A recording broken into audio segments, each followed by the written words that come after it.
दोस्तों, एक बार संत कबीरदास जी ने बड़ी मेहनत से सुंदर पगड़ी बनाई। वह उस पगड़ी को बेचने के लिए बाजार चले गए। उन्होंने ऊंची ऊंची आवाज लगाई और कहने लगे, शानदार पगड़ी, जानदार पगड़ी। उनकी आवाज सुनकर खरीदारों ने उनका भाव पूछा। कबीरदास जी ने खरीदारों को उनका मूल्य 2 टके में बताया। अच्छी तरह से पगड़ी का निरीक्षण करने के पश्चात वह बोला कि 1 टके में बेचोगे? ये बात सुनकर कबीरदास जी ने इनकार कर दिया। हर खरीदार उसका मूल्य 1 टका बोलकर आगे बढ़ जाता। आखिर निराश होकर कबीरदास जी घर की ओर लौट गए। अभी अभी अपने घर में प्रवेश ही करने वाले थे कि उनको एक पड़ोसी मिल गया। कबीरदास जी को परेशान देखकर उसने कारण पूछा। कबीरदास जी ने सारी बात उस आदमी को बता दिए। वह पड़ोसी बोला, आप पगड़ी मुझे दे दो, मैं कल सुबह इसको बेचने जाऊंगा। कबीरदास जी ने अपनी बनाई हुई पगड़ी अपने पड़ोसी को थमा दी। अगले दिन पड़ोसी बाजार पहुंचा और जोर जोर से आवाज लगाने लगा, जानदार पगड़ी, शानदार पगड़ी, 8 टके की पगड़ी। पहला खरीदार पगड़ी के दाम सुनकर उसके पास आया। वो पूछने लगा कि उस पगड़ी में ऐसा क्या विशेष है जो तुम इतनी ऊंचे दामों में बेच रहे हो?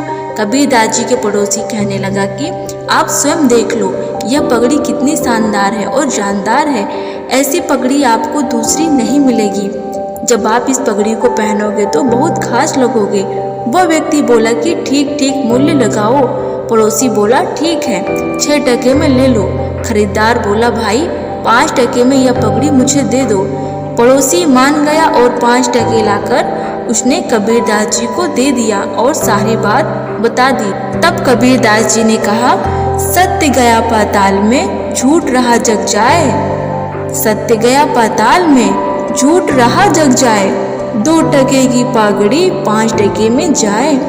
इस संसार में ऐसा बहुत बार हुआ है कि सत्य उचित कीमत पर नहीं बिकता और झूठ अक्सर ऊंची कीमत पर बिक जाता है। दोस्तों, दूसरी स्टोरी में कबीरदास जी ने समझाया था कि कपड़ों की उपयोगिता का महत्व। एक धनवान व्यक्ति कबीरदास जी की अमृतवाणी सुनने रोजाना आया करता था। वो प्रवचन ध्यान से सुनता और उनका चिंतन करता था। उस व्यक्ति को ये जानने की बड़ी उत्सुकता थी कि कबीरवाणी में ऐसा क्या है जो लोग इन्हें इतना महत्व देते हैं। एक दिन प्रवचन के दौरान उसकी नज़र कबीरदास जी के कुर्ते पर पड़ी, जो कि बहुत सी साधारण सी थी। उसने सोचा कि वो कबीरदास जी को एक कुर्ता भेंट करेगा। धनी व्यक्ति ने कुछ दिनों के बाद मखमल का एक कुर्ता कबीरदास जी को भेंट कर दिया। कुर्ते की विशेषता ये थी कि उसका बाहर दिखने वाला कपड़ा मुलायम था और अंदर दूसरी तरफ वाला कपड़ा साधारण लगा हुआ था। कबीरदास जी ने धनी व्यक्ति का उपहार स्वीकार कर लिया। अगले दिन जब प्रवचन शुरू हुआ तो कबीरदास जी ने वही कुर्ता पहना हुआ था, लेकिन संत कबीरदास जी को कुर्ता पहना देख धनवान व्यक्ति चकित रह गया। दरअसल कबीरदास जी ने कुर्ता उल्टा पहना था, यानी कि मखमल वाला हिस्सा शरीर को छू रहा था और साधारण हिस्सा बाहर दिख रहा था। प्रवचन समाप्त होने के बाद उस व्यक्ति ने कबीरदास जी से पूछा कि ये आपने क्या किया, कुर्ता ऐसे कैसे पहना है? तब सभी के सामने कबीरदास जी ने बताया कि ये कुर्ते की भेंट इन्हीं धनी व्यक्ति ने की है। कुर्ता उल्टा पहनने पर कबीरदास जी बोले, कपड़े शरीर की उपयोगिता के लिए होते हैं, अपनी इज्जत को ढकने के लिए होते हैं, दिखाने के लिए नहीं। मलमल का भाग शरीर को स्पर्श होना चाहिए था, इसलिए इसे उल्टा पहना है। दिखावे के लिए तो साधारण हिस्सा ही काफ़ी है।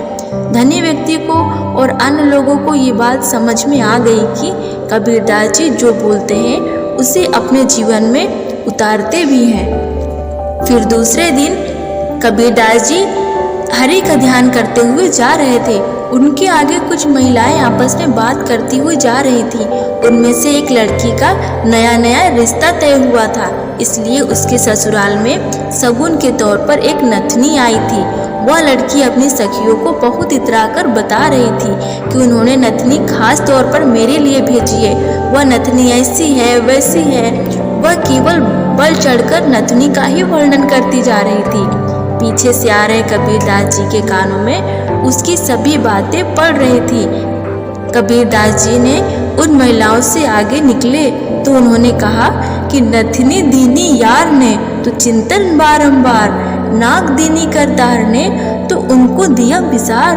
उनके कहने का भाव ये था कि उसके होने वाले पति ने नथनी भेजी है तो उनके लिए उनके बारे में बहुत बार वर्णन किया जा रहा है, लेकिन जिस ईश्वर ने उस नथनी को पहनने के लिए नाक दिया है उनको वह भूल ही गई।